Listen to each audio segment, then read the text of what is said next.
Hi there, this is Lee McQueen, and I'm talking again about public affairs and progressive politics and debriefing and deconstruction of the um, results of the primaries and the events of the Democratic National Convention. And I, greet it like everyone else has. On the side of Bernie Sanders supporters with puzzlement and just repulsion in some instances, and then just kind of a sadness. But I haven't really gotten too down about it. I've had my moments like everyone else, but I always said it could possibly be this result. I knew that there was a 50% chance it could go this way or it could go this way. And so rather than make predictions of either way it could go, I chose to wait and see. But that's not all that I did do. I always knew that the Green Party would be my plan B. And for that reason, I kept track of what Jill Stein was doing, the progress that the Green Party was making, how many ballots they were getting, the coverage from the media. And then I decided to contribute my coverage because I discovered that the media was choosing not to cover the Green Party, and including Jill Stein. And even during that time back in March, April, and May, media were choosing not to cover Bernie Sanders, and the coverage that he did receive was biased, mostly in terms of how the various ways in which he was hurting Hillary Clinton, and how his campaign couldn't possibly win, and that he was just wasting everyone's time. And then we discover through WikiLeaks document dumping that the fix had been in for Hillary Clinton from the start, and that the voting was rigged. There was some actual criminal activity in terms of public corruption and racketeering and violating civil rights of voters and disenfranchisement. And then collusion between the mainstream media and the Democrat National Committee, and then also collusion between the Democrat National Committee and the Hillary Clinton camp. And so all this, many voters sensed was happening, and but no one really had concrete proof until the document dump, and then revelations by third-party investigators of the actual electoral process that found so many discrepancies between exit polling and then resulting voter counts. And various lawsuits are going forward. Various court orders are being filed. There's ongoing investigation into many avenues of how this entire Democratic primary was conducted. And so, even though, like many, I could sense that something was terribly wrong, and therefore, even though Bernie Sanders was winning, there was a possibility that he would lose. He had the right ideas, he had the force behind him. The majority of the population supported his position, but the election mechanisms that were put in place were canted towards Hillary Clinton. And so the possibility remained that even though technically Bernie Sanders won, he would lose. Some people felt like, there was always, and I say some people, but I include myself in that, well, maybe there'll be a breakthrough and a miracle and the right thing will happen. And right up until the Democrat National Convention, right up until the roll call vote, people were saying, well, maybe something will happen. There'll be a last minute something. But it's almost like if, what we've learned about Hillary Clinton so far, and there's still a lot more to learn. There's still ongoing investigations, and it's about 4 months, well, 3 months really, until the actual voting happens. That's a long time, and probably some more things will come out. But the level of criminality that's been uncovered so far hasn't swayed people away from Hillary Clinton. Well, actually, it has. It has swayed a lot of people away from Hillary Clinton. But the party leaders, including Bernie Sanders himself, have become Clinton surrogates. And so it is what it is. And I can thank Bernie Sanders for all that he's done for progressive issues and for energizing and putting us all in contact with each other, and then letting people know that from all the way from the deep south to the New England states to New York to Chicago to down to New Mexico, California, and then up to the Pacific Northwest and the tribal lands, Western or West Virginia, places that really didn't know about each other's issues. Bernie Sanders put us all into contact with each other. He raised these issues to the public forefront, the public arena, to where people could discuss them and then come together on these mutual issues. Few of them dealing with income inequality, which is kind of the tie that bound us together. And, unfortunately, even while we came together on these issues, there were forces that were determined to separate these coalitions that Bernie Sanders built. They were determined to use identity politics to separate us by race. And so that was the Clinton campaign, using identity politics, bigotry, sexism, racism to smash that coalition that Bernie Sanders built apart. But I don't think that they were successful because there is an outlet for this coalition to go. Bernie Sanders brought not only progressive Democrats together, he actually put together a coalition of progressive Democrats, independents, some Republicans, some libertarians, and then also new voters, people who had not voted for years or who had not voted since they, came of age. And then also millennials. He put them all together into a winning coalition. Bernie Sanders had the majority of voters on his side, despite the reported vote totals, which did not match the exit polling, showing that Bernie Sanders won that race, technically. So he put these coalitions together, and the noteworthy about these coalitions is that only a small part of his coalition was Democrats, and maybe even smaller part of that coalition were partisan Democrats. And so it's going to be hard for the very worst Democratic nominee ever, who is being compared to as beyond even what Richard Nixon could have even dreamed of being, the very worst Democratic nominee ever to win her party's nomination, has somehow got to figure out a way to sell herself to this coalition who are not even Democrats anyway. She's got to convince millennials who were and never were and probably never will be part of the Democratic Party. She's got to convince independents to, vote for her. She's got to convince these libertarians that crossed over for Bernie to vote for her. She's got to convince these voters who were of age for years but just chose not to be part of the political process until Bernie Sanders engaged them. She has got to somehow convince these people to vote for her, and she cannot. She could not do it during the primary. It's very unlikely that she'll do it during the fall election. Hillary Clinton is descending in the polls.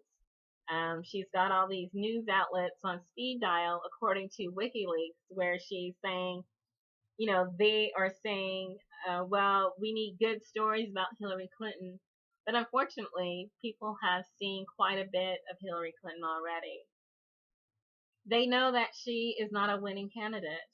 The fact that she lost a strong lead against Barack Obama in 2008 pretty much put the writing on the wall and exposed Hillary Clinton's flaws back in 2008. I think her team was hoping that people would forget, but there's this thing called the internet that really caused people to just finally put the pieces together, even though the Clinton campaign had become experts at using mainstream media as a propaganda machine, which worked in 1992 and then again in 1996.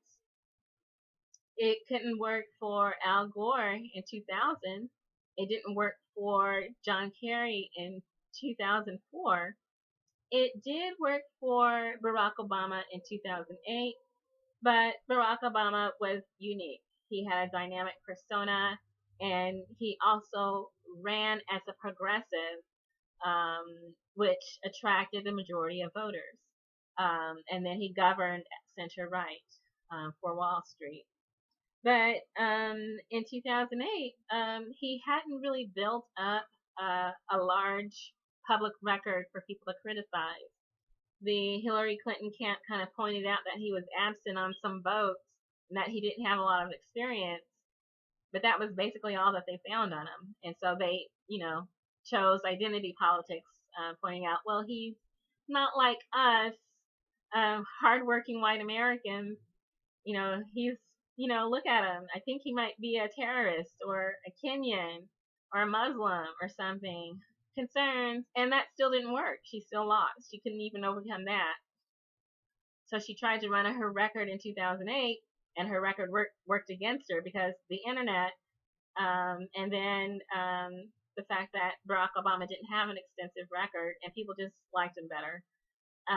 Fast forward to 2016, and Hillary Clinton's trying to be Barack Obama. People still are not buying it, and they're choosing Bernie Sanders. What to do. Well, according to the Democrat National Committee, you try to have as few debates as possible and schedule them on nights that people really aren't watching, or you believe that they are watching. So Bernie Sanders cannot introduce himself to the public. And then you can, well, that's still not good enough. So maybe you can suspend Bernie Sanders' campaign access to the DNC voter database on some trumped up stuff, likely by the saboteurs that you placed inside his campaign. And then you can restrict, and if that's still not enough, so okay, you know what, we're going to have to restrict voter access to the ballots. We're going to have to do some purging, some party switching to make sure that people don't have a chance to vote for him, even if they do.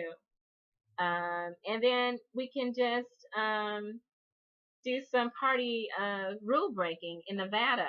We'll just make up some rules and then laugh and, smile and mock the people who are Sanders supporters when they have a problem with it.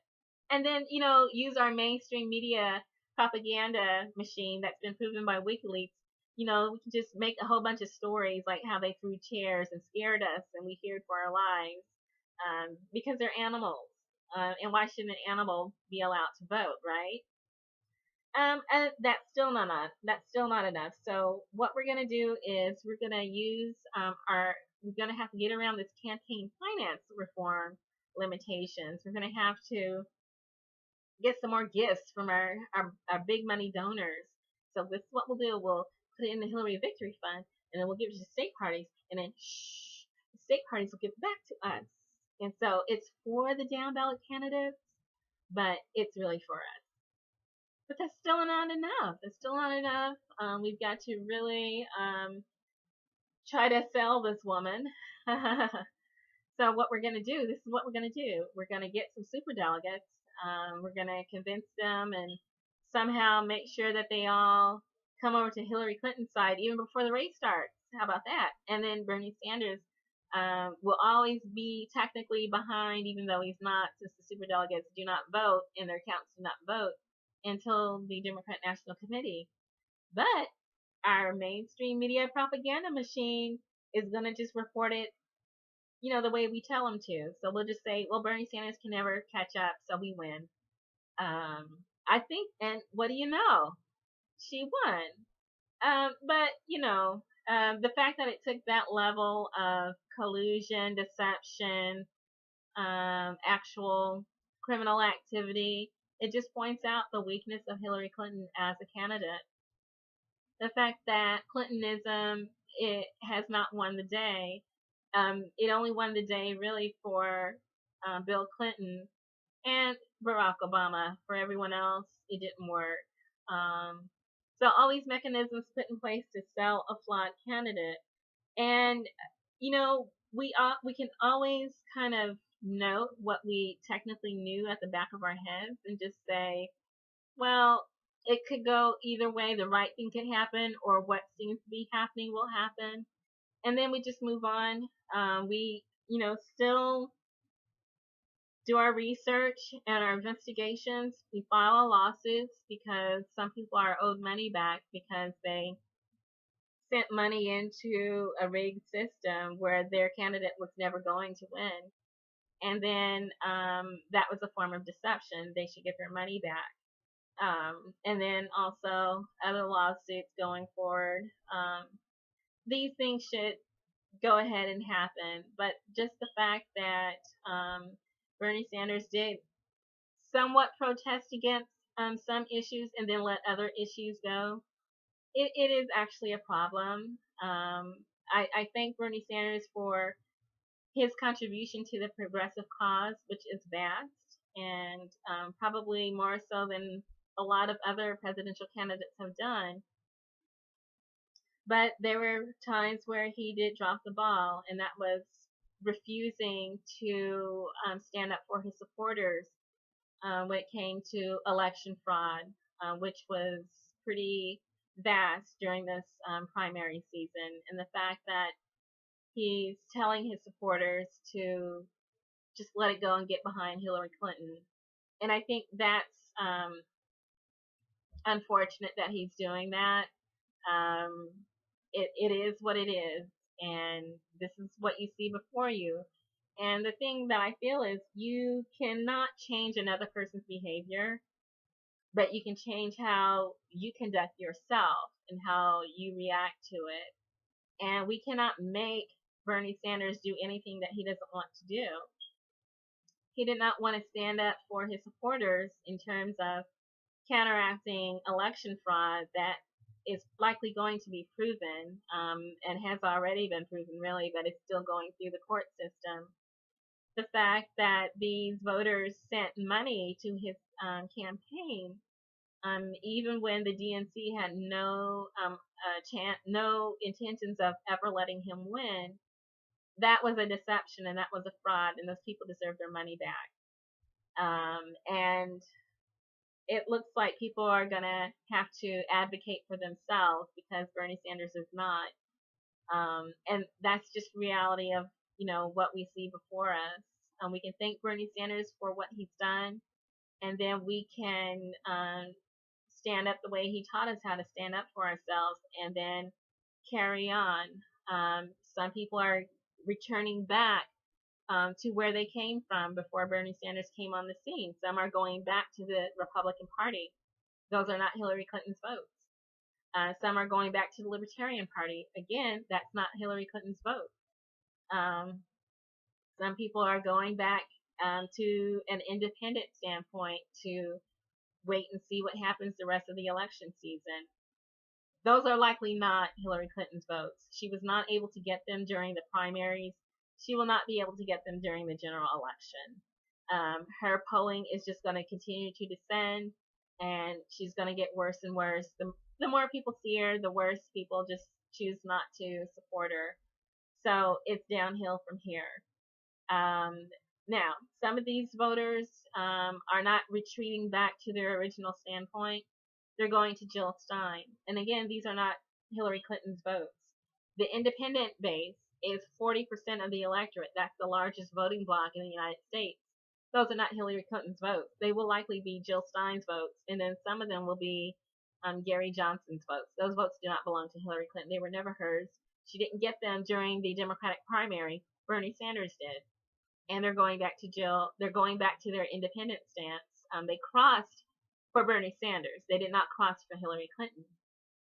They voted for Bernie Sanders. And now that they voted for Bernie Sanders and found out that the Democratic Party was cheating the entire time, they're looking for an alternative. Those votes, who were never Hillary Clinton's, they're going back to either independent standpoint or Jill Stein. Millennial voters, first-time voters, they do not belong to Hillary Clinton. They were never hers. They never belonged to her. They, might have registered as Democrat for Bernie Sanders, but now that they've seen clearly that the Democratic Party is crooked, and bent and twisted, just like its standard bearer, they're going back to Jill Stein, who is more in line of what their thoughts are.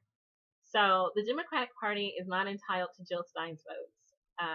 You can try to win them by improving your platform or reforming yourselves. I don't think the voters want to reform you. You need to do that by yourself. But I don't think you can do it by November, not with Hillary Clinton as your standard bearer. So Jill Stein will be the beneficiary of all this malfeasance, it appears to me. And that's pretty much fair. Those votes do not belong to you. My vote doesn't belong to you. You're not going to receive it ever again, likely. And I think many people share that viewpoint. And again, I just say thank you to Bernie Sanders for all that you've shown us, but we're not going to follow you where you go. Where you go, we will not follow. We will choose what you've taught us and shown us and revealed to us, and all that you've, all the issues that you've raised and put to the public in the public arena, and we will just carry those forward in a different direction. But we still say thank you.